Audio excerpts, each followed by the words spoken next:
नमस्कार, जय हिंद दोस्तों। आज के इस सेशन में हम बात करने वाले हैं आखिरकार तमिलनाडु की सरकार ने जो सिंबल या लोगो है भारतीय करेंसी का वो चेंज क्यों किया है अपनी तमिल भाषा में, क्या कारण है जबकि हर एक राज्य में इसी सिंबल को या इसी लोगो को यूज किया जाता है। अगर आप चैनल पे नए हैं तो चैनल को सब्सक्राइब करें क्योंकि हम यहाँ पे इस वीडियो में इस चीज के बारे में अच्छे तरीके से जानने वाले हैं कि ये जो हमारी करेंसी का लोगो या सिंबल है जो आज के टाइम हम देखते हैं ये कब अडॉप्ट किया गया भारत सरकार के द्वारा और इसका जवाब किस तरीके से भारत की वित्त मंत्री ने दिया है तमिलनाडु के मुख्यमंत्री को, सब कुछ मैं आपको बताने वाला हूं। तो चैनल को सब्सक्राइब करें। स्टार्ट करते हैं आज के इस सेशन को। जैसा कि आप इस न्यूज के बारे में सुनोगे तो आपको अलग अलग न्यूज़पेपर्स में सुनने को मिलेगा। हुआ क्या, रिसेंटली एमके स्टालिन जो कि तमिलनाडु के मुख्यमंत्री हैं उन्होंने ये आदेश दिया अपनी सरकार को कि इस तरीके का सिंबल यूज ना करके अपने बजट में इस तरीके से सिंबल को यूज किया जाए। अब बात करें तो ये जो सिंबल है ये हम पूरे भारत के अंदर देखते हैं, हमारी करेंसीज के ऊपर देखते हैं। साथ में अगर हम बात करें तो हर एक राज्य के बजट के अंदर इस तरीके का सिंबल देखने को मिलता है।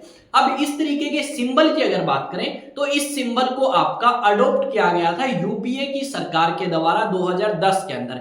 2009 में एक प्रतियोगिता कराई गई और उस प्रतियोगिता के अंदर डीएमके नाम की एक पॉलिटिकल पार्टी है, उसके एमएलए हैं और उन एमएलए के बेटे ने या उन एमएलए के शायद ग्रैंडसन ने यानी पोते ने क्या किया था, उसमें पार्टिसिपेट किया, जो कि आज के समय में आईआईटी गुवाहाटी को लीड कर रहे हैं या आईआईटी गुवाहाटी के अंदर जो डिजाइन डिपार्टमेंट है उसके अंदर प्रोफेसर हैं। उन्होंने ये डिजाइन बनाया और 2010 में भारत सरकार ने यूज किया। आज के टाइम अगर आप देखोगे तो भारत सरकार इसको लेके आती है, जब आपका बजट पेश करती हैं तो उसके ऊपर आपका इसी तरीके का सिंबल देखने को मिलता है और भारत के हर एक राज्य में भी। पर आपका तमिलनाडु सरकार ने कहा कि जो आपकी न्यू एजुकेशन पॉलिसी है उस न्यू एजुकेशन पॉलिसी में 3 भाषा होंगी और इन 3 भाषा में से एक भाषा होगी हिंदी, जो कि तमिल लोगों के ऊपर धक्के से लागू करी जाएगी। तो इस चीज के हम खिलाफ हैं और साथ में हम हमारी जो लोकल भाषा है या वर्नाकुलर लैंग्वेज है तमिल भाषा उसका इस्तेमाल ज्यादा करेंगे और देवनागरी स्क्रिप्ट का जो हम इस्तेमाल करते थे पहले उसका इस्तेमाल अब हम हर एक चीज में कम कर देंगे। पर यहाँ पे जब ये सिंबल आपका देखा गया तमिलनाडु के बजट के ऊपर तो भारत की वित्त मंत्री निर्मला सीतारमण ने इसका जवाब दिया। अब जवाब में क्या लिखा गया है वो आप देख सकते हैं, एक बार तमिल भाषा में और एक बार इंग्लिश में। यहाँ पे आप देखें, यहाँ पे लिखा गया है कि जो डीएमके सरकार ने इस तरीके का मूव चला है कि जो आपका ये सिंबल है रुपये का ये हटाया है, ये आपका कहीं ना कहीं सही नहीं है। ये भारत को विभाजन करने की बात करता है, ये भारत के अंदर एक ऐसे मुख्यमंत्री की विचारधारा को दर्शाता है जो भारत के हित में नहीं है और जो उन्होंने शपथ ली थी कि भारत की संप्रभुता, एकता, अखंडता का मैं ख्याल रखूंगा।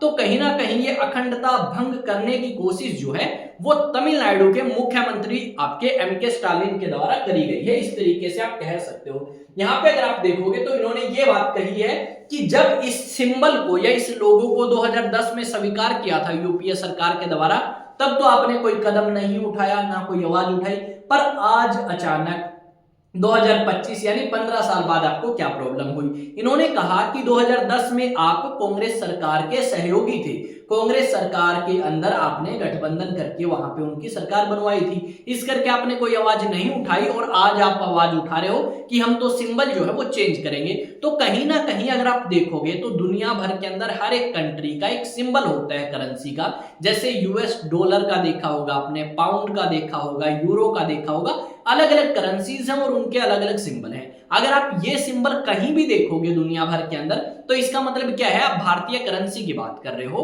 अब भारतीय करेंसी की तो आप बात कर रहे हो इस सिंबल के माध्यम से, पर आपका एक राज्य है तमिलनाडु, उन्होंने इस तरीके का सिंबल यूज करना स्टार्ट कर दिया कब? 2025 और 26 के बजट में। ऐसे तो भाई अलग अलग राज्य अपनी राज्य भाषाओं या लोकल भाषाओं में सिंबल लेके आएंगे तो कहीं ना कहीं भाषा को लेके दोबारा से डिवीजन भारत के अंदर स्टार्ट हो सकता है। यहाँ पे एक बार आप देखो, यह है 2025 और 26 का लोगो जो कि तमिलनाडु की सरकार का है। यहाँ पे ये सिंबल चेंज हो चुका है, ये 2024-25 का है, यानी इस साल इन्हें प्रॉब्लम हुई है, पहले इस चीज से प्रॉब्लम नहीं थी। मैं आपको बता दूं कि मैं ना तो तमिलनाडु के लोगों की बुराई कर रहा हूं और ना ही केंद्र सरकार की।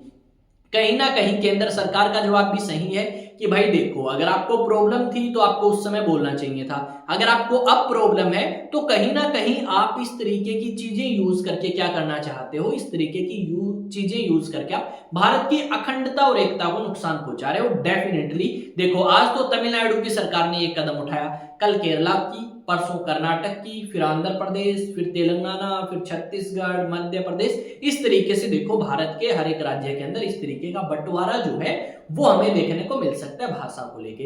यहाँ पे तमिलनाडु की सरकार के द्वारा अलग अलग समय पे ये बातें कही गई हैं, खासकर भाषा को लेके।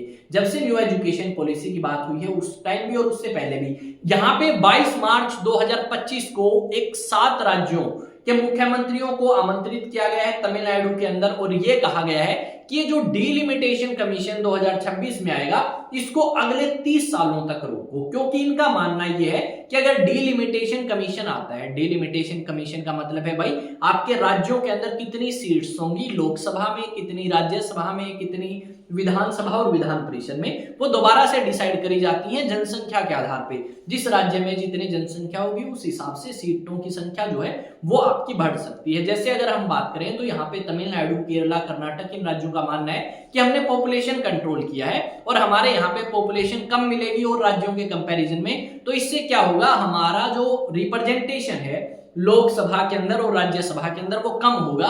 तो इस तरीके की एक मीटिंग ये आयोजित कराएंगे और ये आपका प्रोटेस्ट करेंगे डीलिमिटेशन कमीशन के खिलाफ कि अगले साल 2026 में डीलिमिटेशन कमीशन नहीं आना चाहिए, ये आए अगले 30 सालों बाद, ताकि उस समय तक हमारी भी पॉपुलेशन हम दोबारा ग्रो कर लें। यानी कहीं ना कहीं आप ये कह सकते हो कि इनको ये लगता है कि भारत या उत्तर भारत के राज्य इनके साथ अन्याय कर रहे हैं। ऐसा कुछ नहीं है। हम नॉर्थ इंडियंस यानी जो उत्तर भारत के अंदर रहते हैं, पंजाब, हरियाणा, उत्तर प्रदेश, बिहार जैसे राज्यों की मैं बात कर रहा हूं, उन लोगों के मन में इस तरीके की कोई बात नहीं है। मैं अपने आप से ये जब सवाल पूछता हूं तो मुझे लगता है कि हाँ, डेफिनेटली तमिलनाडु हमारी कंट्री का पार्ट है, हमारे ही देश के लोग हैं, हमारे ही बहन भाई हैं, तो इस तरीके का ख्याल मन में आता है। तो इस तरीके की कोई बात नहीं है। आप अगर ये कहोगे कि हाँ भाई तमिल बोलना सीखो, तो अगर वो हमारे लिए जरूरी हुई तो हम सीख सकते हैं, और आपके लिए अगर हिंदी जरूरी है तो आप वो भी सीख सकते हो, इसमें कोई गलत बात नहीं है, वो मर्जी है आपकी। हाँ, मैं केंद्र सरकार से ये जरूर कहना चाहूंगा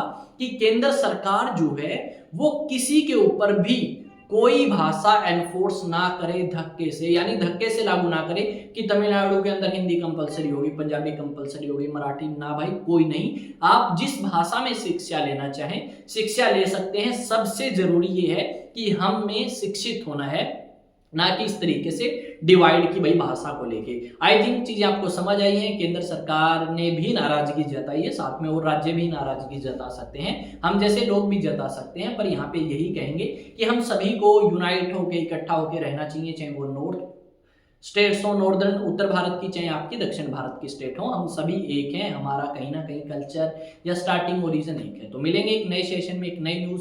भाई किसी भी तरीके से इस वीडियो को नेगेटिव पॉइंट ऑफ व्यू से मत देखना, ठीक है। यहाँ पे देखो, मैं एज ए इंडियन बात कर रहा हूँ, ना कि किसी एक पर्टिकुलर स्टेट का नागरिक होके, और है भी नहीं हम किसी स्टेट के, हम हैं इंडियन सिटीजन, तो उसी हिसाब से हमें बात करनी चाहिए। तो मिलेंगे एक नए वीडियो में, नई अपडेट, नई न्यूज के साथ। तब तक जय हिंद, जय भारत। हाँ, 2-3 दिन बाद डिजिटल बोर्ड पे आए हैं, बाहर गए हुए थे, तो अब कंटिन्यू अपनी चलेगी। क्लासेस अपनी फिर भी आई थी उस टाइम भी, ठीक है। अब दोबारा से आपके सामने फेस टू फेस होके क्लासेस रेगुलर रखेंगे। मिलेंगे नए सेशन में। जय हिंद, जय भारत।